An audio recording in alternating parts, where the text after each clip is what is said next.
Bismillahirrahmanirrahim. Assalamu alaikum warahmatullahi wabarakatuh. I have come with a very remarkable topic, very interesting topic, which is named as oxidation of aldehyde and ketone. सबसे पहले aldehyde और ketone की oxidation को start करने से पहले मैं आपको एक कन्वर्जन याद करवाना चाहता हूँ. इस कन्वर्जन को जरा ध्यान से समझ लीजिएगा.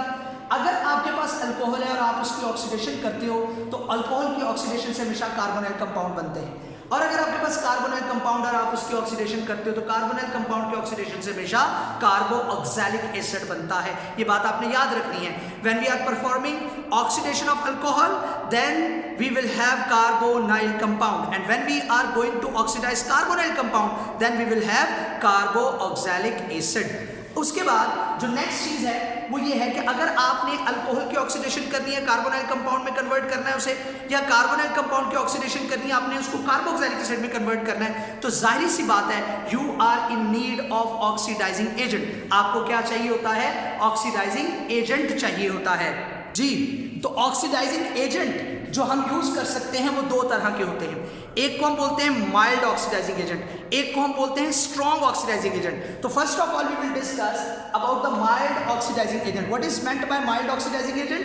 मोतदल ऑक्सीडाइजिंग एजेंट, जो ना बहुत ज्यादा स्ट्रॉन्ग ऑक्सीडाइजिंग एजेंट है, जो ना बहुत ज्यादा वीक ऑक्सीडाइजिंग एजेंट है. तो माइल्ड ऑक्सीडाइजिंग एजेंट तीन हमारे सिलेबस में शामिल हैं. Number 1 Tollens reagent, number 2 Fehling solution, number 3 Benedict solution. सबसे पहले हम देखते हैं टॉलेंस रिएजेंट. टॉलेंस रिएजेंट क्या होता है? An ammoniacal AgNO3 solution, ammoniacal silver nitrate solution is called as Tollens reagent, जिसकी एक्सप्लेनेशन आगे लेक्चर्स में आ जाएगी. इंशाल्लाह मैं वहां पर क्लियर कर दूंगा. लेकिन यहां पर आपको सिर्फ डेफिनेशन याद रखनी है कि what is meant by Tollens reagent. Tollens reagent means an ammoniacal silver nitrate solution. After that Fehling solution. What is meant by Fehling solution? An alkaline solution has cupric tartrate complex ion. ऐसा alkaline solution जिसमें cupric tartrate ion मौजूद हो, complex ion मौजूद हो, that is called as Fehling solution.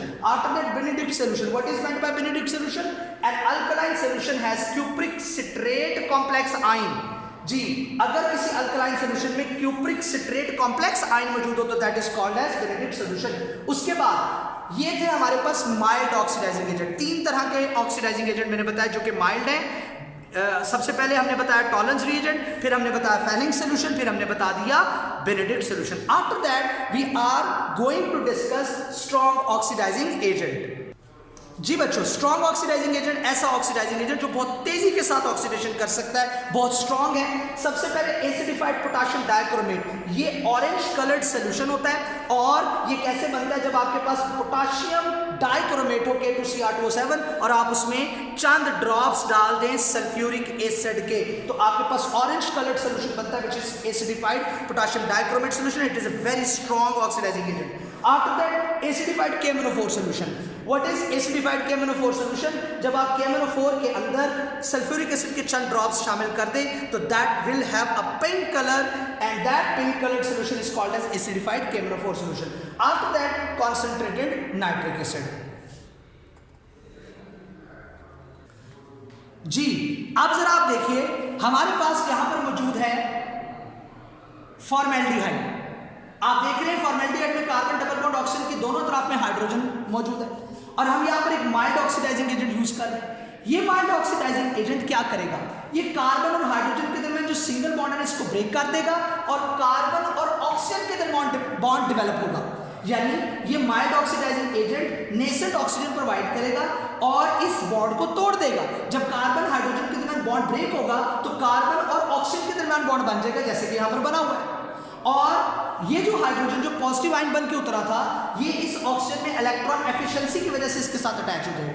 तो now we will have formaldehyde converted into formic acid. बिल्कुल उसी तरीके से यहां पर आपके पास एसिटाल्डिहाइड है. कार्बन हाइड्रोजन के दरमियान बॉन्ड टूट रहा है और कार्बन ऑक्सीजन के दरमियान बॉन्ड बन रहा है. You can see clearly. और ऑक्सीजन चूंकि इलेक्ट्रॉन एफिशिएंट स्पीशीज है लिहाजा ऑक्सीजन इस हाइड्रोजन को अपने साथ अटैच कर लेगी. After that we have ketones and the member which we have chosen for the reaction is acetone.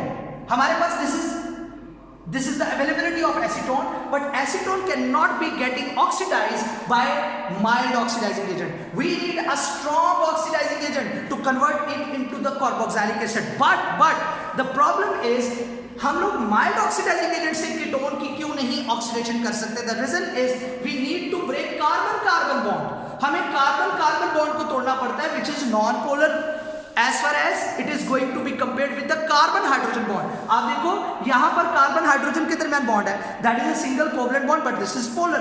But now we have a carbon carbon single bond, this is not polar bond।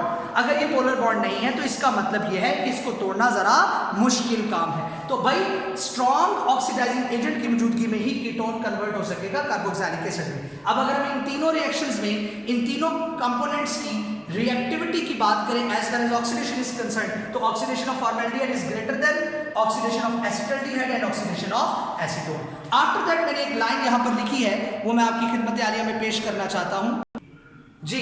जरा देखिए, aldehydes are easily oxidised by mild और strong oxidising agent. जो aldehydes होते हैं उनको आप आसानी mild oxidising agent या स्ट्रॉन्ग ऑक्सीडाइजिंग एजेंट की मौजूदगी में ऑक्सीडाइज कर सकते हैं। यहां पर मैंने प्रोपेनॉल्डिहाइड लिया है, इधर भी देखिए carbon single bond hydrogen break हो रहा है in the presence of mild oxidising agent, और आपके पास क्या हासिल हो रहा है? Propanoic acid, propanoic acid. Okay, now we are turning towards the oxidation of ketones. जी बच्चों, कीटोन्स की ऑक्सीडेशन पर आने से पहले एक बात याद रखिए कि जब आप एल्डिहाइड या कीटोन की ऑक्सीडेशन करते हैं तो कार्बोक्सिलिक एसिड बनता है, लेकिन जो भी कार्बोक्सिलिक एसिड बनेगा उसमें number of carbon atoms must be equal to, will be equal to, exactly equal to the number of carbon atom which are present in aldehyde और कीटोन्स। तो यहां पर एक लाइन नोट कर लेना, number of carbon atoms in aldehyde और ketones is equal to number of carbon atoms in carboxylic acid. ये दोनों में नंबर ऑफ कार्बन एटम्स की तादाद हमेशा बराबर रहेगी। कीटोन्स की ऑक्सीडेशन और उसके रिएक्शन पे जाने से पहले कुछ पॉइंट्स आपके ज़हन में बैठ जाने चाहिए, पेनिट्रेट कर जाने चाहिए। Ketones are not easily oxidise, ketones को हम आसानी से ऑक्सीडाइज नहीं कर सकते। It needs the breakage of strong carbon and carbon bond, क्योंकि इसमें हमें कार्बन और कार्बन के स्ट्रॉन्ग बॉन्ड को तोड़ना पड़ता है। Ketones give no reaction with mild oxidising agent, ketone कभी भी माइल्ड ऑक्सीडाइजिंग एजेंट के साथ रिएक्शन नहीं दे सकते।